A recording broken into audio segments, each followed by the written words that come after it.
In the Gun, episode number 44, some final combine shenanigans to get to here. Our guy, Geno Smith, finally gets his contract. We hear more from Wren Baker as he rolls along here in his tenure, his newly minted tenure as WVU Athletics Director. Plenty to get to. I'm Wesley Uhler with the best teammates in the business. We're back together, finally, the trio reunited.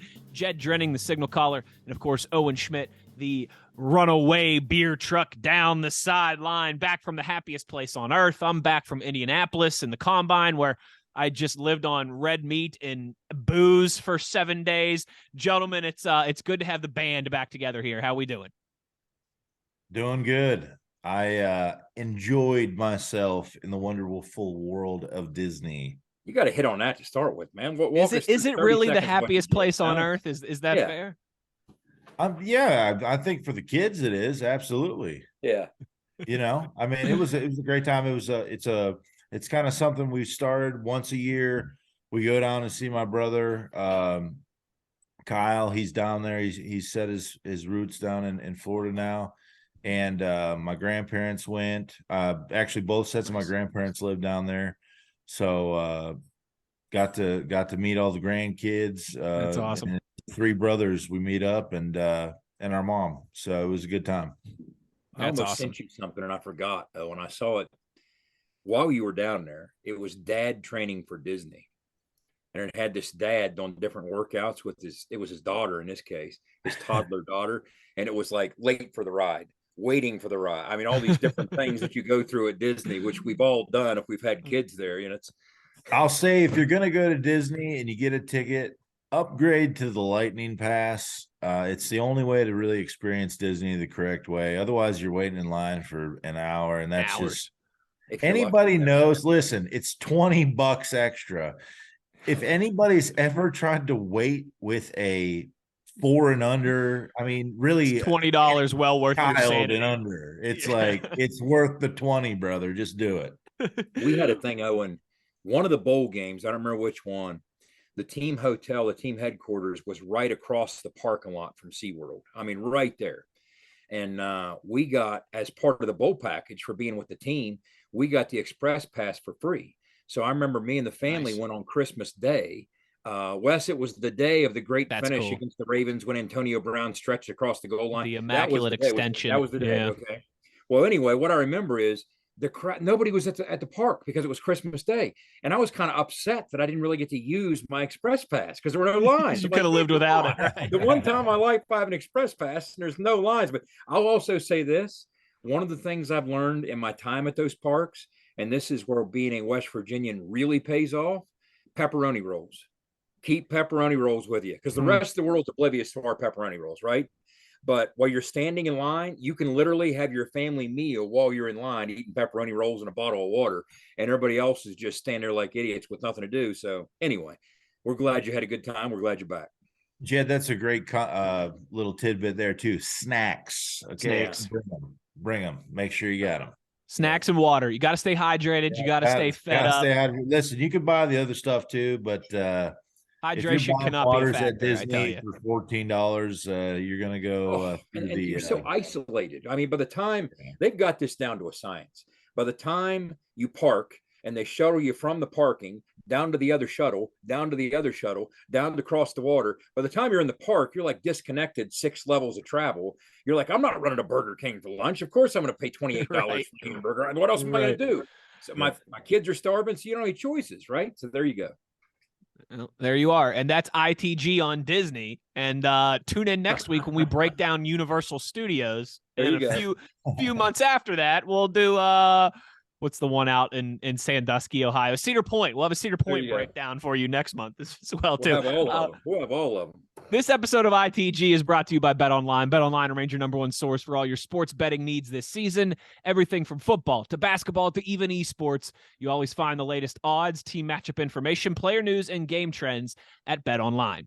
BetOnline features live betting, free contests, and live scores for almost any sport or game imaginable. It's the fastest and easiest way to bet all your favorite leagues and events. So head to betonline.ag to join and receive your 50% welcome bonus with your first deposit. Make sure to use the promo code Bleav when you sign up to receive your rewards. That's BLEAV.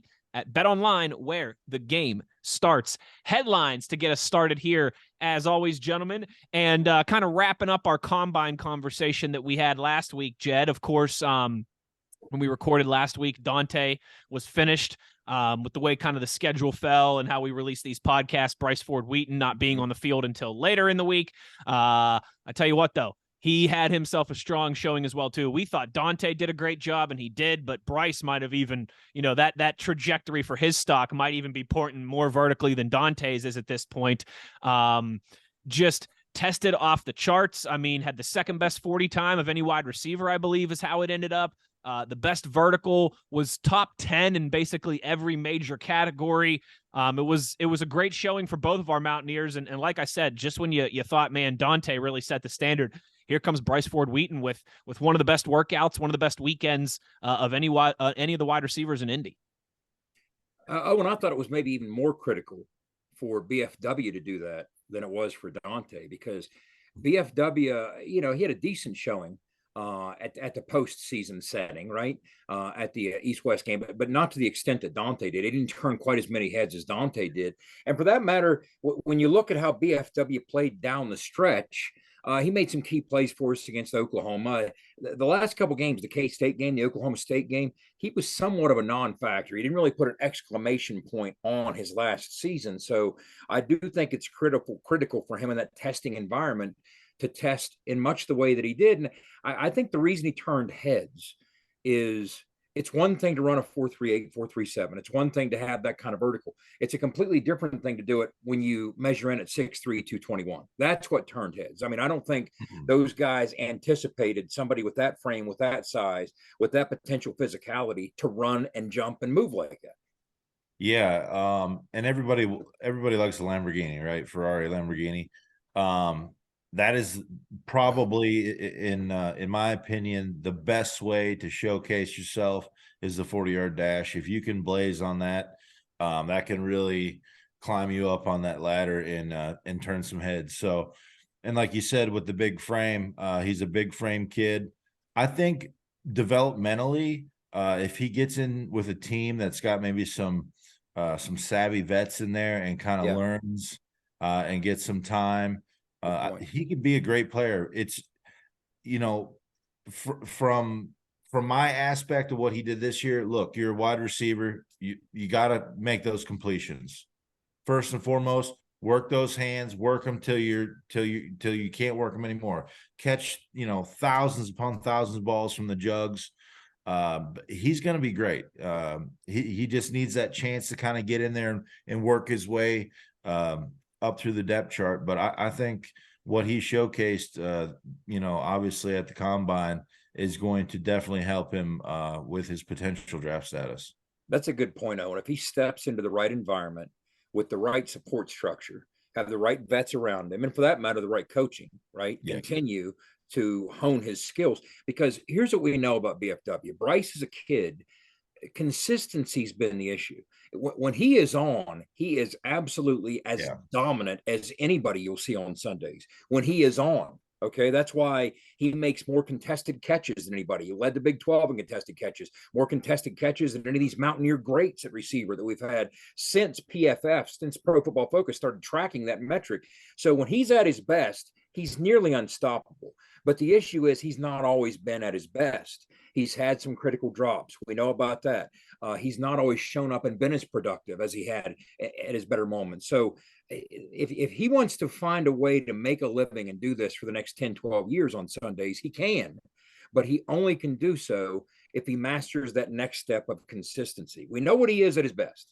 Yeah. Now it's just a matter of you have to elevate your worst days and get him closer to your best days. It's one of those things with Bryce. He's an incredibly talented kid. Now let's just see some consistency. Yeah, absolutely agree. Well said. All the best to Bryce. All the best to Dante. Now we wait here, for the next 6 weeks or so. We'll have pro days. We'll have official visits, all that stuff, and then obviously the end of April. Yeah, about 6 weeks or so from now, we'll find out where BFW are going to be calling home, at least for the next few years here, hopefully.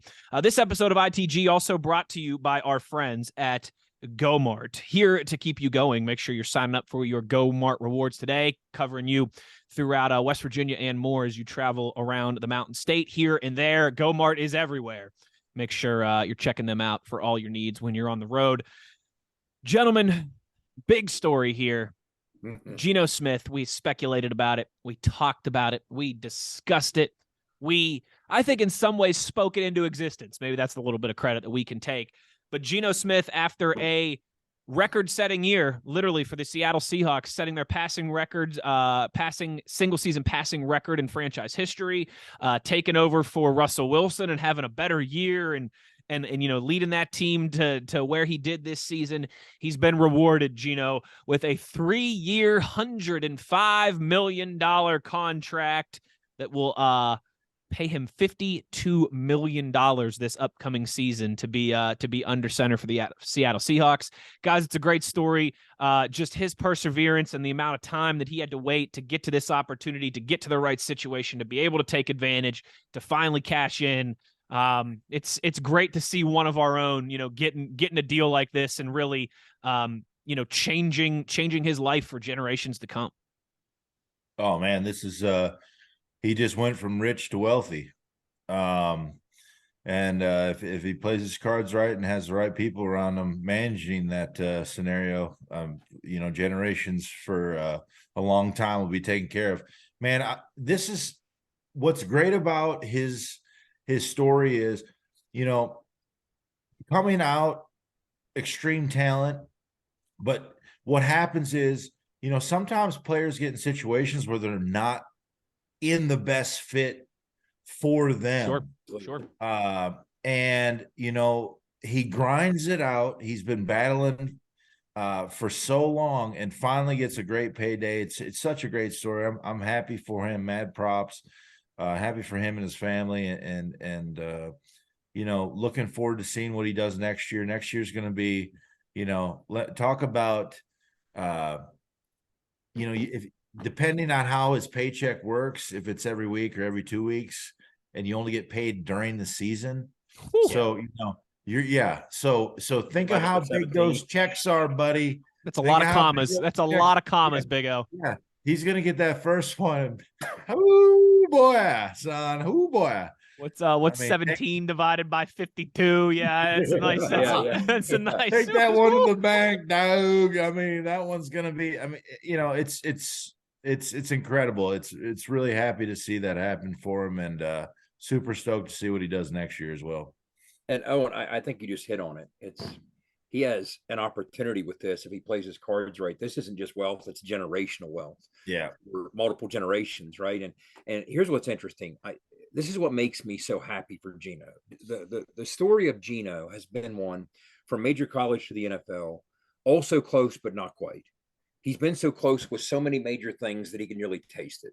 I mean, I turn back the clock to 2012, his senior year. I mean, I don't know if people truly remember. I was right there with a front row seat experiencing the whole thing. They were ready to literally not just hand him the Heisman, but it was a slam dunk 5-6 games into the season. You got to be kidding me. Nobody has a chance to overtake Geno Smith. Look at this. This is his award. Why don't we just anoint him now, hand it to him now? Why even play the rest of the season? I mean, he was that close. And then, of course, things kind of unraveled and fell apart around him, and it didn't break his way. And then we go into the draft. And then leading up to the draft, there was talk of him. Is he a top 5 pick? Is he a top 10 pick? Certainly a top half of the first round pick. He's sitting in the green room all the way into the second round. He was that guy. You never want to be that guy. Freaking EJ Manuel went before him. You never want to be that guy with the camera on you, and they keep going back to you and your family. And it's just what a tough experience for him. And then when he does get drafted, he gets drafted into a situation.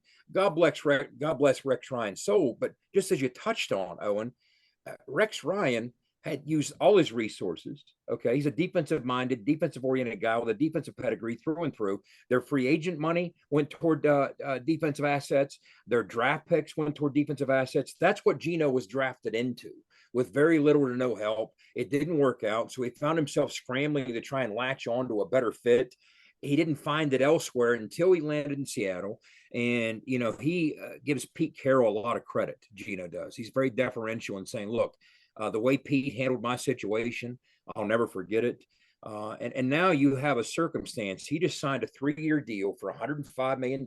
Now, let's lend this some perspective.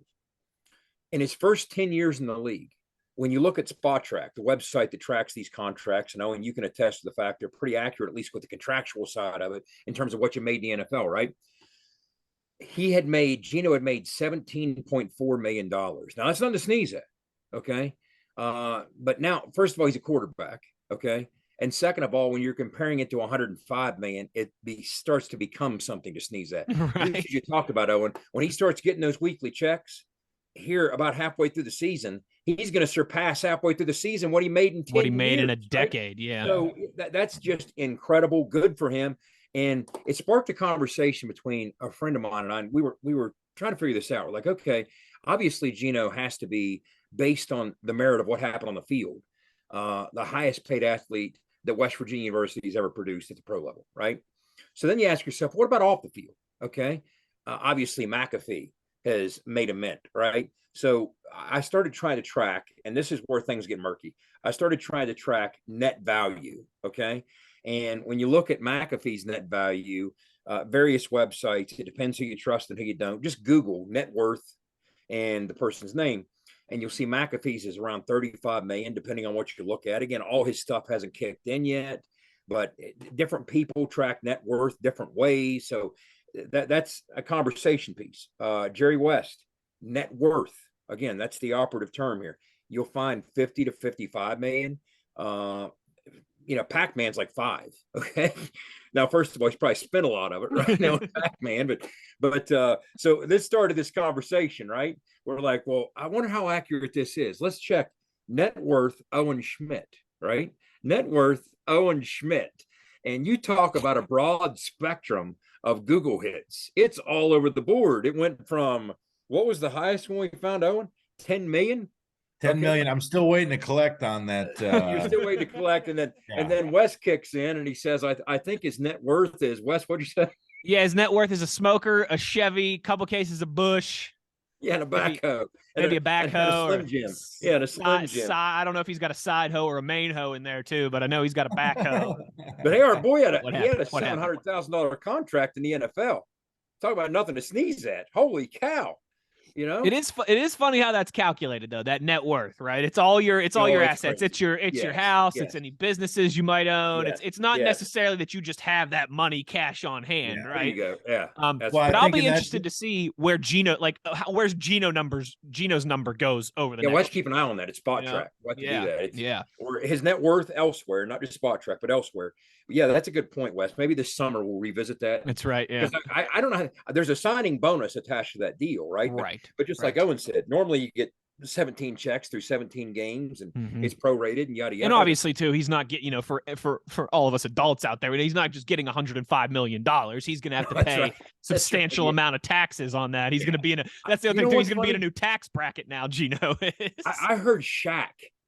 Just an old video of Shaq just recently. I saw this. He was talking about that, and he received a check for $20 million. Okay, I don't know who it was originally. Yeah, I've heard this. I've heard this story before. But he was explaining to somebody. He's like, "You got to be careful because that money goes fast." Okay, so first of all, the check for $20 million was actually $10.9 million. He said, "That's what I kept." He said, about 45% of that's going right to taxes. Like an idiot, I go out and buy a $4 million house. And he said, wouldn't you know it? He said, I went to the car dealership. I'm looking at different Mercedes, and these things, all of a sudden, they're all $300,000 or $400,000. And it hit me. I can't be wasting this much money. He said, and then the car guy that's trying to sell the cars gets upset with me. Say, you're just wasting my time. You don't have that kind of money. He said, so almost out of spite, I bought 3 of them. He said, so now I have $1 million worth of Mercedes sitting in my driveway. He said, that's how you blow through $10 million. You got to be careful. So to your point, Wes, that 105 isn't nearly 105. No, it's about 50 something. It's definitely 50 something. Yeah. But that's still substantial upgrade for Geno. Yes. And we love to see it. And hey, this could also not be he could have another NFL contract on the back end of this as well, too. We'll see how that all goes. I love what he said at his press conference this week. I'm not sure if you guys heard that, but they had his introductory press conference on Thursday, today, as we record this. And just, talking about Pete Carroll, talking about getting to this moment. But of course, he was asked too, there's been a lot of chatter. Seattle has a top 10 pick from the Broncos for that trade. A lot of talk that they could take one of these young quarterbacks. How do you feel about that? And Geno said, I wouldn't mind it. He said, I'd compete with the guy. I'd help mentor the guy. That's, I'm here to do whatever is best for the organization, whatever is best for the team. I'm ready to compete. I'm ready to mentor. I'm ready to do whatever they need me to do. And, I love that as well, too. That it feels like there could be a real cool relationship here with Geno and Seattle and how this all plays out in the coming years. And hopefully we'll see him, win some playoff games, keep leading that team to victories and having more success here into his 30s, baby. Hey, when you're at his age at some positions, you play fullback at what is he? He's 32, 33 right now. You're a fullback, you're a defensive back, you're a linebacker, you're wearing down a little bit. 33 at a quarterback. Yeah, well, running back certainly. You're retired probably at this point. Yeah, right. But he could have some fine wine aspects. He could certainly still have some great years here under his belt. So congratulations to Geno. All the best. And if Geno wants to do any sponsorship, here on the podcast, we're open for negotiations.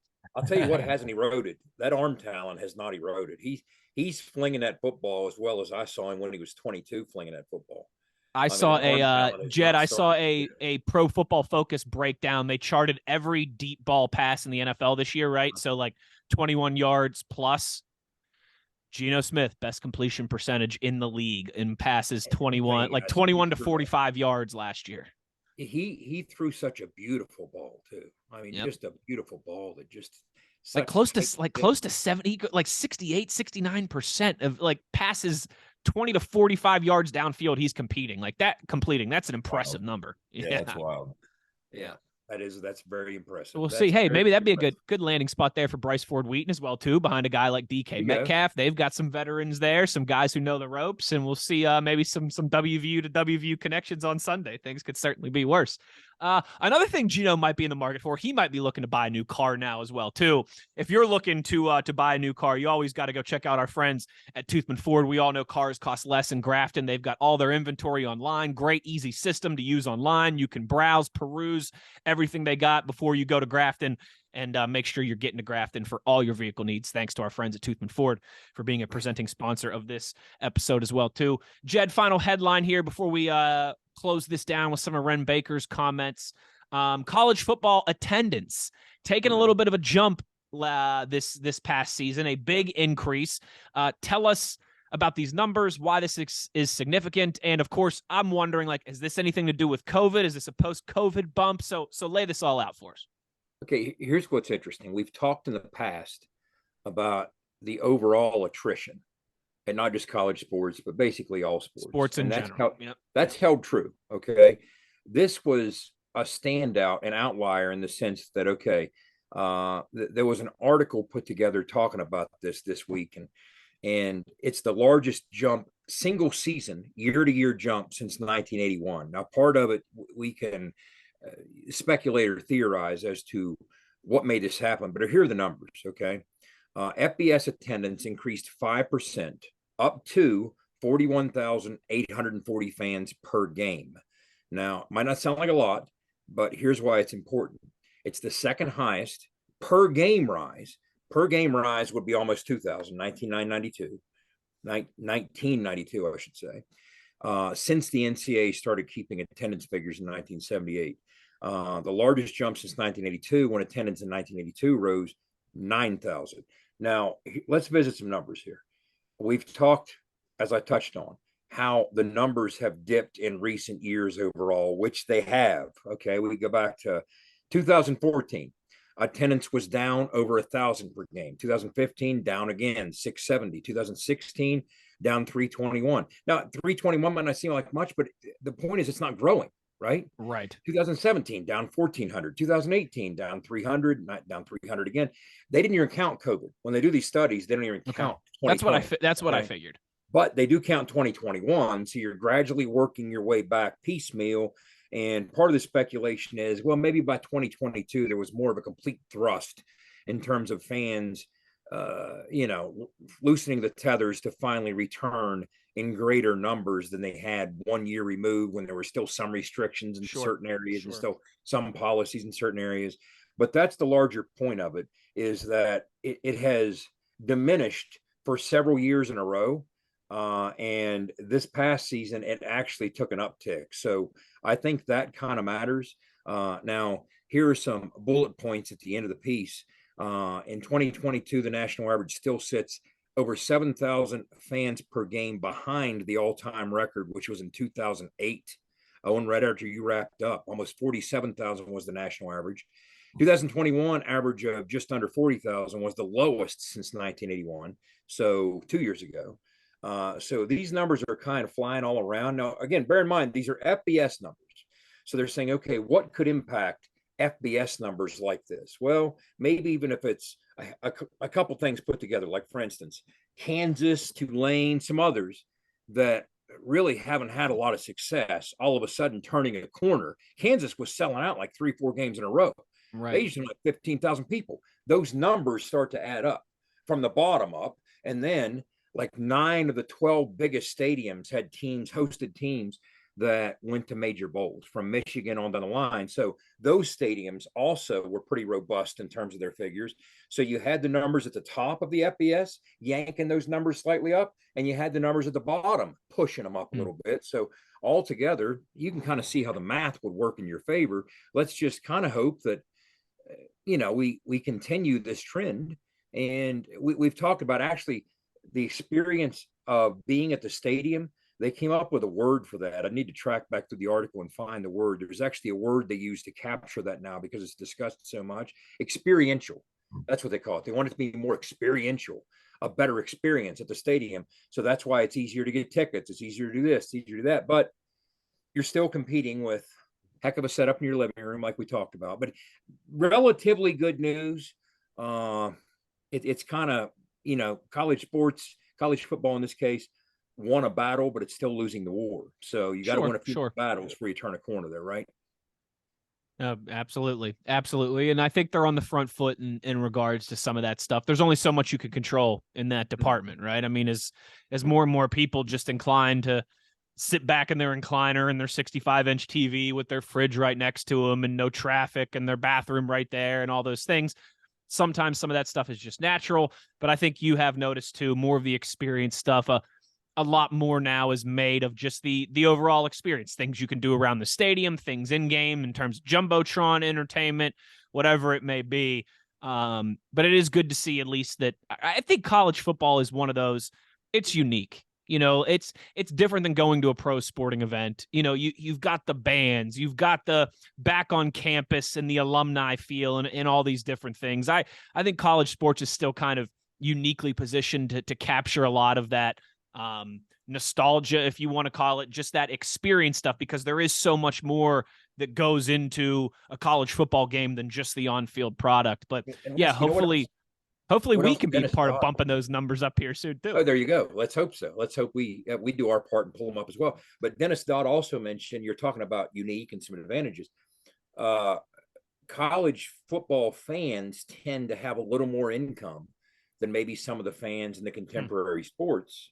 So you don't want to say people are recession proof. Nobody is. Sure. But maybe not as impacted by inflation and when things go up as other sports fans might be. Everybody's going to be impacted, obviously. Sure. But maybe not to the extent that some of the fans of other sports would be. And that would factor in as well. I mean, who's not taking a hit when it comes to inflation, whether you're buying a dozen eggs at the grocery store, whether you're buying a beer at the stadium, whatever it might be. I mean, everybody's feeling it. But his point was, okay, if we're looking at multiple reasons that might be possible, well, that's one to throw in there. I mean, by and large, college football fans have a little more in their pocket usually than some other fans in other sports. Well, they're all educated, right, Owen? We all went to that university. Yep, got the degree. Got that expensive piece of paper. Now, that'll be an interesting one to keep an eye on. That's another one we'll have to circle back to this time next year and see what those numbers look like when they're released again. But so far, so good in that regard. Like you said, that's a battle one for college football. Let's continue to win the larger war at hand here. All right, gentlemen. As we dive into our final topic here, Wren Baker, of course, for our loyal listeners here will remember, but just to refresh those who might not be, a couple weeks ago, the university released a interview with Wren Baker, kind of a part one of part two. Now the second part of that has been released. Jed, what stood out to you? What are some of the highlights of that conversation that Wren Baker had with Tony Caridi? Yeah, rinse it down, Tony. This time, what they did was they kicked around a couple other topics, starting with facilities. One of the things that Wren led off with, to his credit, he was kind of giving Shane a tip of the cap. He's like, look, when you look at some of the renovations and improvements that have been handled in recent years, good work's been done to improve the facilities, not for revenue generation, but for the student athletes themselves. He said, so that's kind of put us in a good place. From the hoops practice facility to the Pushkar Center renovations, they were done very well. Among the best in the country is where those things land as a result of those renovations. And he did say that when you look at some of the other sports, whether it's track, whether it's tennis, and even to some extent soccer, maybe they're ready for some upgrades. As a matter of fact, he mentioned the Shell building with some of the indoor track stuff. He said it's definitely ready. He said we were at North Texas with better facilities than what they have as far as indoor track facilities. He talked about part of a strategic plan overall is having a facility master plan. I kind of like the way he said this and positioned this. As he said, what do we want to be when we grow up? He said, kind of keep these things in mind. And he made a terrific point. He said, you never know when a donor is going to walk in with an affinity for a certain project. And you don't want to lose, the energy behind that enthusiasm the donor might have. So you better have a plan ready. So it's almost like a wish list or a dream list. So in the event that somebody does walk in with some resources or capital, you can say, absolutely. A matter of fact, boom, boom, boom, open your desk and here are the plans of what we'd like to do. And with the help of somebody who likes you, we can absolutely do it. So I thought that said a lot. He doubled back to, he said on the football and the men's basketball front, there's not enough. And we had this discussion before, and we'll flesh it out more here. Not enough premium and club seats. He said these days, when you're building new facilities, for instance, that's something that schools tend to load up on. We go back to that revenue generation we talked about earlier. So even if it means reduced capacity, because the bottom line is you're going to make more money with some of these. We've seen TCU and some other Big 12 schools do it, reduce their capacity and add some suites and some luxury boxes. He said we need to at least look into that in the future. So I'll kick some other topics around here, but I wanted to throw it back to you guys. Those are the first couple of things that he talked about. Okay, facilities, renovations, upgrades, what's been done, what needs to be done, and kind of where we are. So thoughts from you two. Yeah, I mean, as far as the facilities go, what I've seen for players and athletes, absolutely for getting those kids here.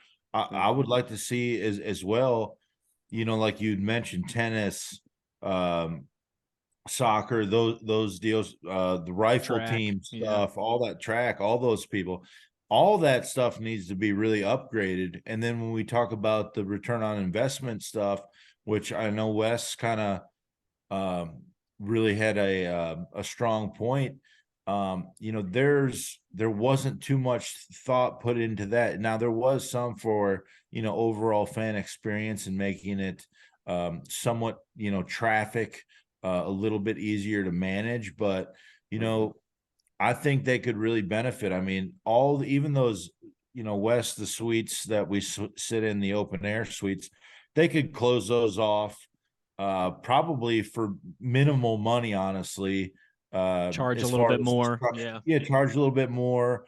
They have the press box. They could expand that almost the entire length of the field if they wanted to, which would be a nice more suites there as well too. Yeah. Yeah. There's lots of areas. And with the other sports, basketball as well, that they could do, it's very a blank kind of canvas right now that they could do a lot of stuff with. I mean, it's just where they see fit. And to his point, have those renderings, man. I mean, those dreams should always be there. So when those guys do come in, I mean, it's like, oh wow, what's this? You know what I mean? Man, I'd love to get behind something like that. Not saying that everybody wants their namesake on everything, but being able to help a program forward itself through upgrades and facilities helps tremendously. You know what I mean? With overall fan experience, overall player experience, overall coaching experience, all that stuff matters in the end game.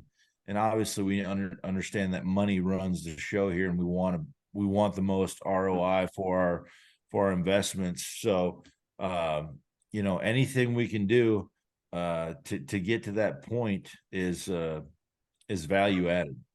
I think Yeah, so. it's always a balancing act, right? I mean, and even more so now, because with all the in this discussion, you've always had to balance the fan experience and the athlete experience. And where are you going to spend? You're going to spend your money on the fan experience and trying to get more people to come to games and enjoy themselves and all those things. You're going to spend more money on the athletes and locker rooms and facilities and upgrades and all these different things. Now you consider both of those, and you consider this new kind of NIL element as well too. It's a lot to balance, and it's a lot of different areas that can be pulling at your finances, right, or at your donors, or whatever the case may be. But I keep coming back to too, like, we've done well, I think, in the fan experience. This is, you guys have kind of alluded to it. We had this conversation when Shane Lyons was let go from the athletic department, and how there were some whispers about how Shane had spent a lot of money on stuff that was great for the fan experience, but didn't have the best return on investment, right? And I think you guys have been to a basketball game this year. I've been to a basketball game. We've all been to Mountaineer Field. Like, you can see that. Absolutely. The concourses they're more spacious. They're nicer. You can get to the bathrooms quicker. You can get through a concession line quicker. And that stuff matters. Believe me, that stuff certainly matters. It used to take, 15 minutes to go to the bathroom and get a pepperoni roll and a beer. Now it takes 5. Like, that matters to the fan experience. It certainly does. But you have to balance all of that with what makes you money as well too, particularly when you're at a place like WVU. We're not a university. We're not an athletic department that has no money, but we're not Oklahoma at the same time, or Texas, right? Yeah. I don't know if you guys saw this week. My goodness, the facilities renovations that Oklahoma just laid out, like $100 million to football, $25 million to soccer, $25 million to softball, to base. I mean, like $400 million that they're just throwing around between all their programs as like hey, here we go. We got some capital that we've raised. Let's upgrade facilities as we're about to head into the SEC here. We don't have that, but we have a fraction of that. We have a portion of that. We certainly have money to go around as well too. Just the corner. So that's the balance there that you're looking to strike. Is the ROI, is the fan experience, is the athlete experience, all that. Just the corner of the palace that we have our locker room, Wes. From the time we first went out there in 2013 was our first road trip out there as a member of the Big 12. It's unrecognizable compared to what it now is. I kind of like the old way, to be honest with you. I told you before, you're in the cage, you're in the zoo, the fans are right over top of you screaming at you. But now you're kind of insulated from all that. They've completely restructured even that end of the stadium. I can't imagine how much just that project cost. But yeah, you're right, Wes. There are 3 categories.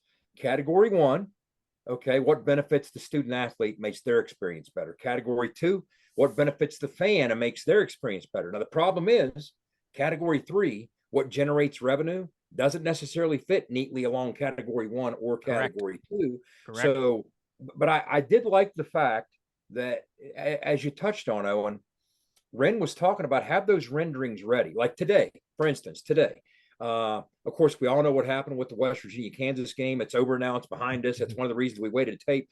But earlier today, I was actually in Morgantown. I had to make a pit stop. I was in a coffee shop picking up some stuff to take somewhere.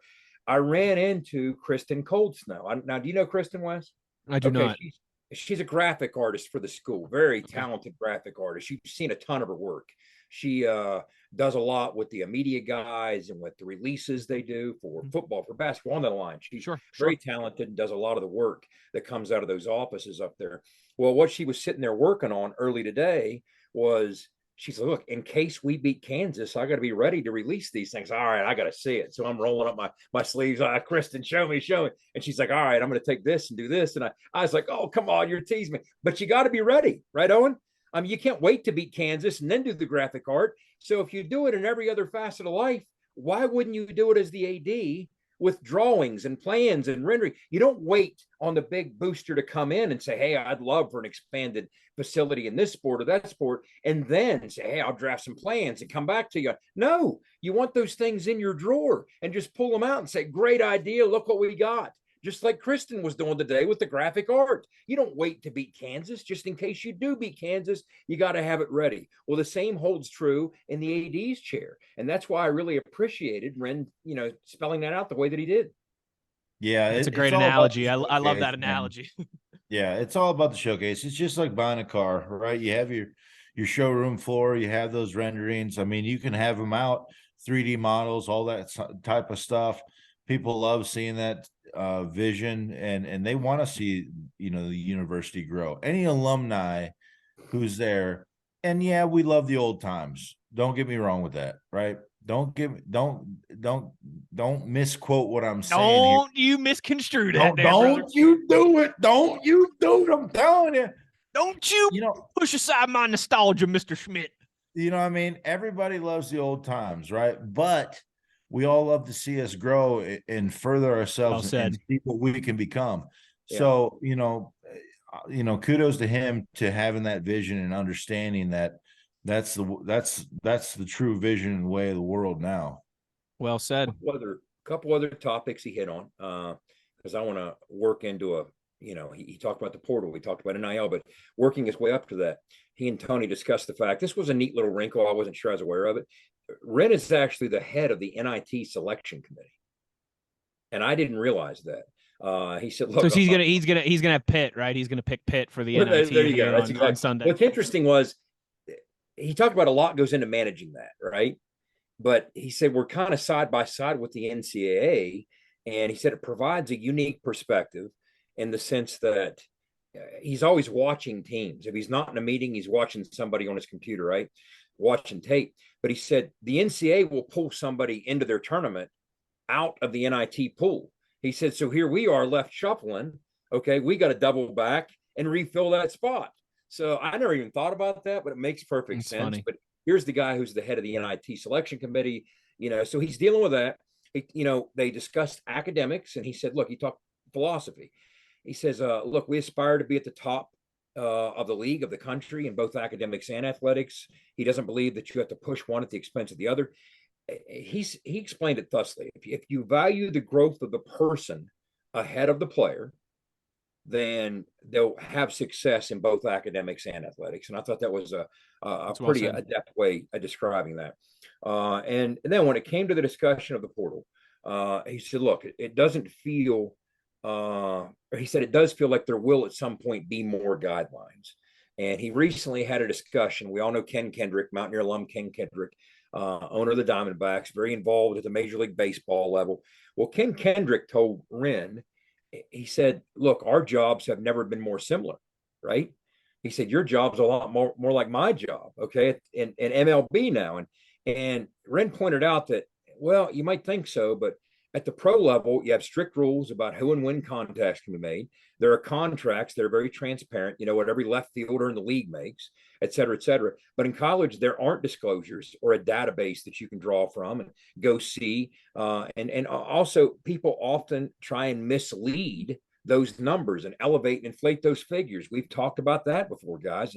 He said it's not healthy for anybody involved. And he does feel that we won't necessarily, as Owen was touching on, completely get back to the old ways, nor should we, okay? But we won't completely change and overhaul things, but we're moving toward a better system with some rules and regulations, because there's too many smart people involved studying this thoroughly for that not to happen. We at least need to get to the point that we recognize and understand and can identify the rules of engagement, which right now we really can't.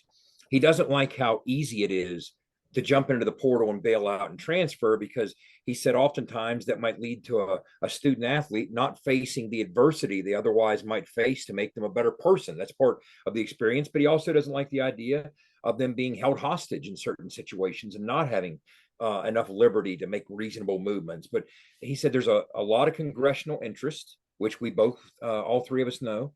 And he himself has had several conversations with Senator Manchin's office. He said President Gee has had several conversations with President Manchin's office. And then they closed by talking about the caravan, which always takes place following spring ball. Coach's caravan. That's right, where the AD and Tony and the crew, they make their rounds around the state and shake hands and kiss babies. And he said, look, we had some version of that at North Texas. He said, but I'm more eager to experience this version because of this statewide enthusiasm and excitement about WVU that doesn't exist everywhere. And it certainly didn't exist at North Texas. You had your pockets, but not like here in West Virginia. He said, look, outside of my trips to Huntington to play Marshall when we were at North Texas, I didn't know a lot about the state. And I thought it was kind of neat. He said, every time I talk to somebody and they tell me where they're from, he said, I mark it on a map so I have some frame of reference and I want to start to get to understand the lay of the land. I thought that was kind of neat. But he talked NIL, he talked portal, and he talked, getting to know the lay of the land in the state of West Virginia with the caravan following spring ball. So that's what he wrapped up with. So thoughts on that, guys? Well, he's coming down to see you, Big O, at some point, right? Yes. And those are all good things, man. Getting everybody involved. The coaches caravan has been something that's been great and has been going on. Man, I don't know how long they've been doing it. It's been a long time. But good to get people out. Good to see some fresh new faces a little bit this year. So, hopefully get people, reignited for Mountaineer sports in general. But, those are all quality things. And you got to show face, man. In this state, it's too easy to be able to go and hit the entire state. And it's a great thing for the state because, like I said, this is what people live and breathe. Yep. Right. And that's what makes it unique. That's what, in my opinion, the feeling of family. And I don't mean to say a feeling like it's not real. It is real. It is a family, especially once you actually get involved with it. But great stuff. And I'm, they asked me to be a part of it, and I said, yeah, no big deal. They got me a hotel room. They were thinking responsibly. Woohoo! Because they know I might have a couple of T2 mini tall boys that night and have a great time. So, I enjoy it. I'm happy to still be able to be a part and that I'm thought of to be a part. So looking forward to that and looking forward to them to keep these great traditions alive. How many places are there, guys? Seriously, that, again, I've heard comparisons made maybe to Arkansas. Okay. Like, let's say you're a star fullback at Penn State and you have a big run in the bowl game to help win, much like you did with your runaway beer truck moment. That's big in Pennsylvania, but it's not as big as being a Steeler or maybe even an Eagle, depending on what part of Pennsylvania, right? In West Virginia, there's being Bryce Harper, yeah. Yeah, depending on what part of the state you go to. But in West Virginia, there's nothing bigger than being a Mountaineer and having a moment like Owen had. Or at North Texas, certainly. I mean, you could be a hero in that general area of Texas, but it's not going to take much. A couple zip codes away, people aren't going to appreciate that nearly as much. But in West Virginia, I try to describe that to my friends who don't live here. I'm like, look, there aren't many places in the country because of a lack of another Power 5 school, because of a lack of pro teams that you don't understand. You go to any corner of the state, I defy you to go 5 or 10 minutes just walking around and not find the flying WV. You can't. Yeah. That's It's a small town. You know what I mean? We're so used to it, right?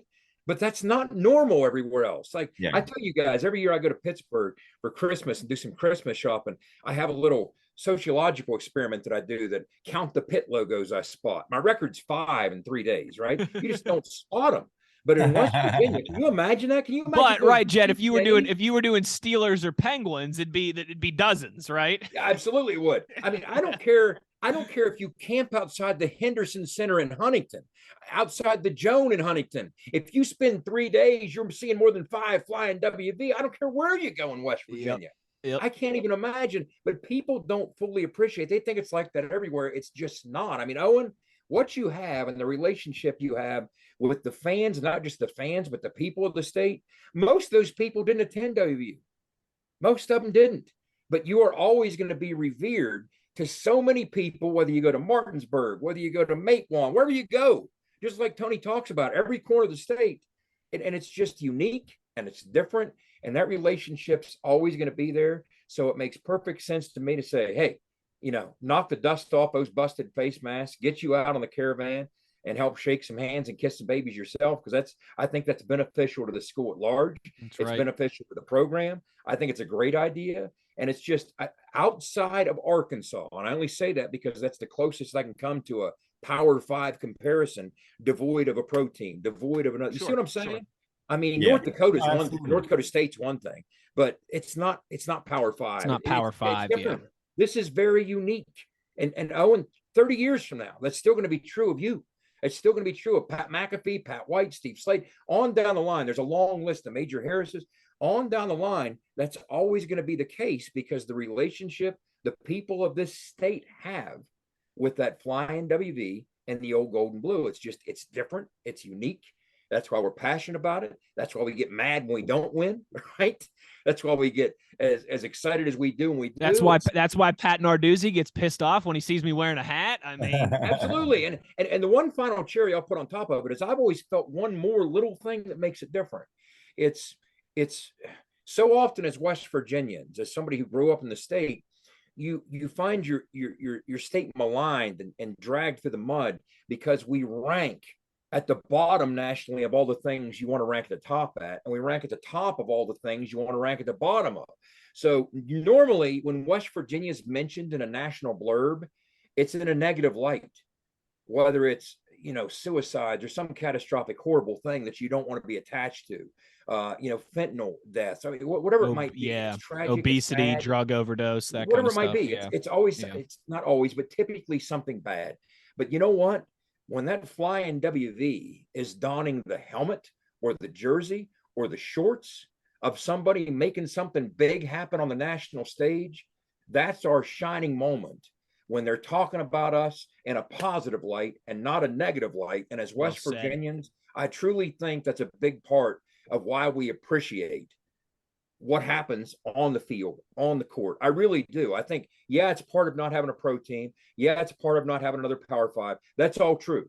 But it's also, we get sick and tired of hearing our state's name attached to all these negative stories nationally. And anytime we're whooping Georgia's butt in the Sugar Bowl, or Oklahoma's in the Fiesta, or we're going to the Final Four in hoops, or we're hosting a super regional in basketball, or the women's basketball team does something on the national stage, that's something we just pump our chest out. We're like, see, there's more to us than what you idiots try and position us as being. There's far more to us than that. And I do think that's part of it. I'm off my soapbox, but it gets me jazzed up. Yeah, but it makes perfect sense to me that you're part of that, Owen. It really does. Oh, absolutely. And I think there's a big reason why the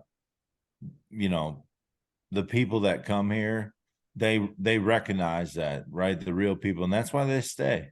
I have people that ask me all the time why I stay here. And I said, buddy, if you lived a day in my shoes, you'd understand why.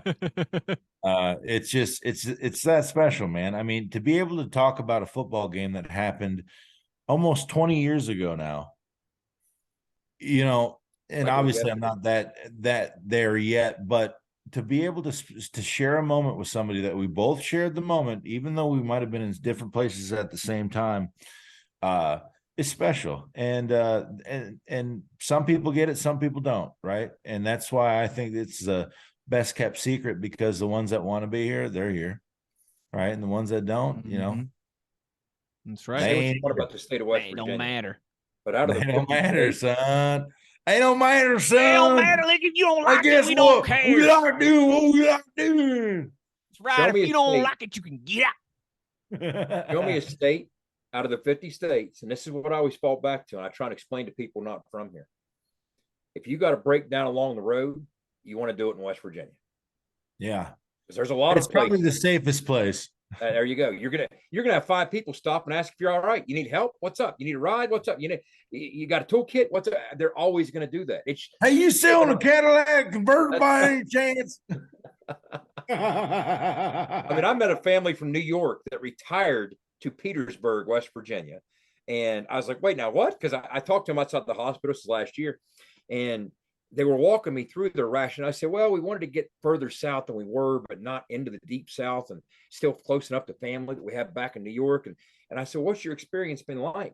And they just raved about, they said, it's shocking. It's culture shock in all the good ways. Yeah. All these people that check in on you, they say hi to you, they smile at you, they make eye contact in the grocery store, all the things they weren't used to where they came from, right? But that's real people, man. That's the side of West Virginia that folks like the 3 of us see and the 3 of us know. And I say let's continue with it being the best kept secret out of the in the country, out of the 50. That's right. That's right. Listen, I can attest to everything you guys just said. You can't walk 3 minutes around Morgantown with Big O without somebody saying something to him. It's great. I love it. I was in Oak Hill. Well, no, but you know what I mean. Like we went to two football games together this year, and it's like poor Owen is like, Owen's like, I can't go to the bathroom right now because there's only 3 minutes left in this game, and if I go to the bathroom, I'm not going to make it back because I'm going to get stuck. It's like walking into Caesars with Elvis, you know? That's right. It's like it's the fourth quarter. If I go to the bathroom now, it's going to be 30 minutes before I get back here. I'm going to have 7 people stop me and say hello. Oh, it's awesome though. It is because, like you said, it's very rare that you get that on a collegiate level across an entire state. And that's certainly West Virginia is on a very short list of places who have people who care to that level. And that's what makes it so special. That's what we love about it. Feels like Wren Baker is picking up on that here as he's now a couple months into his tenure as well too. And I think that's a good way to wrap this one up, fellas. I like that. That was good. That was good. That was good soapbox from Jed and good follow up there from Owen. I enjoyed it. That was fun. This episode of ITG, a final thank you to our friends at Fortis for roof performance and financial certainty guaranteed. Visit fortis.us.com for all of your commercial roofing needs. Boys, this was fun. Let's do it again next week. All right. Listen, I'm going to put this out here right now. All right? I'm warning you guys. Next week, we got to record either Tuesday or Wednesday because Thursday, I'm getting up. I'm getting in the car with my mother. I'm driving to Philadelphia to see Bruce Springsteen for the first time in my life. I'm going with my mom and my mother-in-law to see Bruce Springsteen next Thursday in Philly. My mom's seen him like 20 sometimes. My mother-in-law has seen him like 40 sometimes, and they're taking me for my first Bruce Springsteen experience. So maybe we'll have a little bit earlier of an episode for you next week. We'll see. We'll figure something out. Yeah. But I'll be born in the USA a week from now, baby, out there in Philadelphia. I can't wait. We'll also, by the next time we talk, we'll know who WVU is going to play in the tournament and when our March Madness what our March Madness path could look like if the hoops. Pat McAfee will have wrapped up with Pac-Man by then. So there you go. That's right. A week of Pac-Man on the show as well too. So hey, always plenty going on. Good time to be a Mountaineer. Randy Mazey and the baseball team off to a good start as well too. So plenty to keep you interested here as we weave in and out of the football off season here. For Jed Drenning and Owen Schmitt, thanks for listening as always, everybody. A reminder to be an ear and tell an ear about your new favorite WVU football podcast. You know what's funny is, I mean, we've been at this now, right? Like we're coming up on probably about 7 or 8 months of doing this podcast. I don't know how long I'm going to call it your new favorite WVU podcast. Maybe we'll be 4 years into this and I'll be your new favorite WVU podcast. We'll just make it a thing. But be an ear and tell an ear about your new favorite WVU podcast. For the fellas, Owen and Jed, I'm Wesley Uhler, and you've been in the gun.